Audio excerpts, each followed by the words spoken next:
तो यहाँ पर देखो बच्चों लोग कि ये जो हम लोग होमवर्क जो दिए थे तुम लोग को, उसमें सेट 1 का क्वेश्चन सॉल्व करते हैं। तो इसमें जैसे कि हमारा इसमें क्या है कि which is not the basic postulate of Dalton atomic theory. देखो डाल्टन एटॉमिक थ्योरी बताया कि जो है एटम क्रिएट डिस्ट्रॉय नहीं होते हैं, ये पहला स्टेटमेंट सही है। एटम है डिफरेंट एलिमेंट है, डिफरेंट एटम वो भी सही है। एटम ऑफ एलिमेंट में है different due to presence of isotope, इसके बारे में नहीं पता। तो ये हमारा यही आपका जो हो गया नॉट बेसिक पोस्टुलेट है।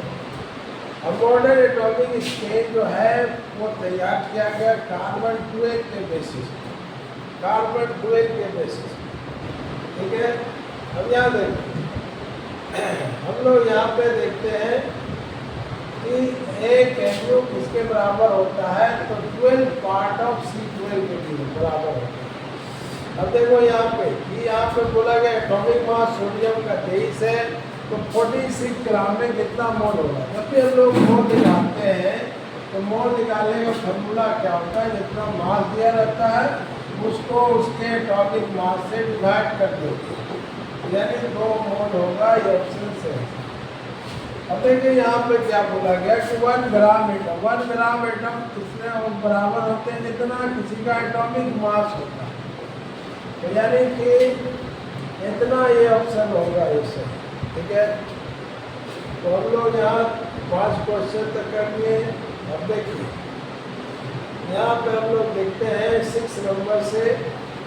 यहाँ पे बोला गया कि इतना एटम है 1 ग्राम हाइड्रोजन में, यानी 1 ग्राम हाइड्रोजन क्या होता है, हाइड्रोजन का ये एटॉमिक मास है। एटॉमिक मास के बराबर जब भी एटम होता है तो इतने होता है।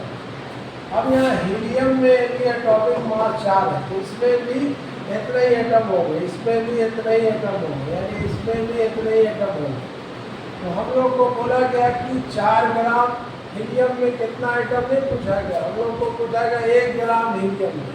तो जैसे ये इसका 1/4 पार्ट में पूछ रहा, 1/4 पार्ट में, तो यहाँ पर 1/4 होगा ये आंसर।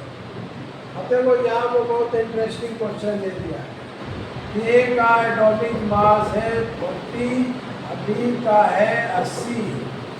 तो अगर x ग्राम A के अंदर y एटम है, x ग्राम A के अंदर y एटम है, तो यहाँ देखिए इसको कैसे सॉल्व करेंगे। तो हमारा जब भी किसी का नंबर ऑफ एटम निकालते हैं ना, तो उसमें क्या करते हैं, जितना मास दिया रहता है, जितना मास दिया रहता है उस मास को ऊपर लिखते हैं बाई जितना उसका एटॉमिक मास है इनटू एवोगाड्रो नंबर। अब इसका वैल्यू दे दिया है y, तो हमारा y के जरिए x का वैल्यू निकालें। तो यहाँ पे x का मान कितना होगा, x का मान हो जाएगा ये 40 इधर चल जाएगा, y में 40 का गुना हो जाएगा, y बाई Na, ये हो गया वैल्यू। अब इसी तरह पूछा गया कि मान लो कि 2x ग्राम बी लेते, बी का जिसका मान 80 है उसका अगर हम लोग 2x ग्राम लेते, तो उसी तरह जैसे यहाँ पे क्या निकाले नंबर एटम के लिए तरीका, जितना मास दिया उसको एटॉमिक मास होगा तो नंबर। तो यहाँ भी नंबर ऑफ बी एटम अगर निकालेंगे तो क्या करेंगे, यहाँ पर क्या है 2x, तो 2x ऊपर लिखेंगे, भाई यहाँ पर मैं एटॉमिक मास कितना दिया 80 इनटू एवोगाड्रो नंबर यहाँ भी लगेगा। मगर इसके जरिए हम लोग यहाँ निकाल चुके हैं कि x का वैल्यू इतना है, तो हम लोग इसको बैठा देंगे, यहाँ पे हम लोग इसको बैठा देंगे। यहाँ पे 2x के जगह पे क्या लिखेंगे y इंटू 40 बाई Na। अच्छा इसमें नीचे क्या है 80 और ऊपर क्या है Na, तो देखो Na कट गया, यहाँ पर देखो ये Na कट गया, Na कट गया, और ये 40 गुना 80, यहाँ पर 80 भी कट गया, तो यहाँ पे क्या बचा आपका सिर्फ क्या बचा, तो यहाँ पर सिर्फ बचा वाई, यानी कि इसका ऑप्शन सी नंबर होगा, सी नंबर। ठीक है,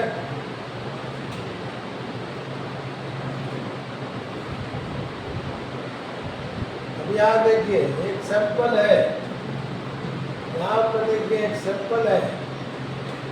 इस सैंपल के पास क्या है, एक सैंपल है एल्युमिनियम का 54 ग्राम। तो पूछा गया कि same number, what is the mass of same number atom of magnesium. तो देखो यहाँ पर 54 क्या होता है, मास दिया है, जितना किसी का मास रहता है उसका एटॉमिक मास, एल्युमिनियम कितना 27, उससे डिवाइड करके वो कार्बन नंबर से गुना करते हैं तो एल्युमिनियम एटम मिलता है। एल्युमिनियम एटम्स कितना है वो मिल गया। अब पूछा गया है कि उतने ही एटम मैग्नीशियम में है तब वजन क्या होगा, मतलब कि आपका जो एल्युमिनियम है उसमें भी उतने एटम है। तो यहाँ पर हम लोग नंबर ऑफ मैग्नीशियम एटम भी उतने ही है, तो बताओ उसका मास क्या है। मान लेते उसका मास x है, ठीक है। अब यहाँ पर देखिए इसका एटॉमिक मास कितना है, 24 है। 24 से डिवाइड करके, 24 से डिवाइड करके तो वो दो नंबर से गुना करें, 24 से डिवाइड करके वो दो नंबर से गुना करें।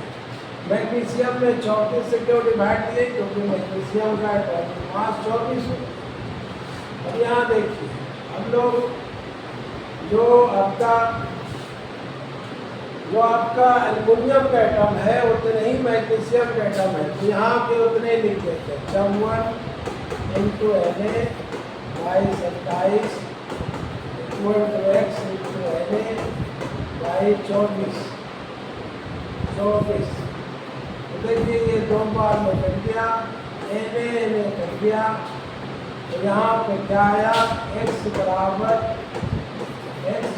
देखो 24 2 से गुना हो जाए तो 48 ग्राम में उतना ही एटम होंगे, 48 ग्राम में उतना ही एटम होंगे।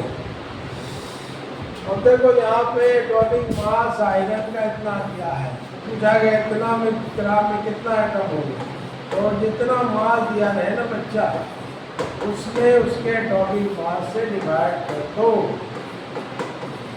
कर दिए। एवोगाड्रो नंबर से गुना कर दो, तो यहाँ पे 10 बार 10 Na, मतलब यहाँ पे जो एटम आएंगे वो 10 Na आएंगे। तो बताइए किसमें आपका मेल खा रहा है। तो हम लोग यहाँ पर देखिए कौन ऐसा ऑप्शन है जिसमें ये लाए। तो देखिए बोला गया नंबर आइटम जो आयरन में है उसका इसमें बराबर ही है, तो यहाँ पर देखो 10 Na है, ठीक है। तो यहाँ पे 60 ग्राम में कितना कार्बन, कितना आइटम होगा, तो कार्बन का 12 होता है, तो 60 को 12 से डिवाइड करो इंटू Na, तो यहाँ पे 5 Na आया। अब बोला कि ट्वाइस, तो 5 में इसमें 2 से गुना कर दो, तो यहाँ भी क्या हो जाएगा 10 Na, यानी ऑप्शन ए नंबर सही है।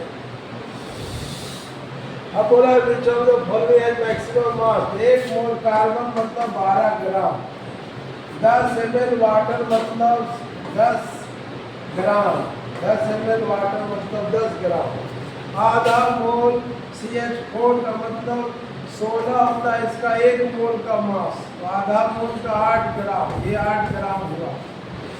अब देखो इतना मोल ऑक्सीजन है, इतना एटम ऑक्सीजन है, तो ऑक्सीजन का देखते हैं कि अगर ये यहाँ पे 6 होता तो ये होता 16 ग्राम, लेकिन यह 3 दिया हुआ है, 3 दिया हुआ है, तो इसलिए यहाँ पे होगा 8 ग्राम। तो इसमें देखिए गौर से ये 12 है, 10 है, 8 है, 8 है, तो सबसे ज़्यादा किसमें नज़र आ रहा? तो ये हो गया आपका 10।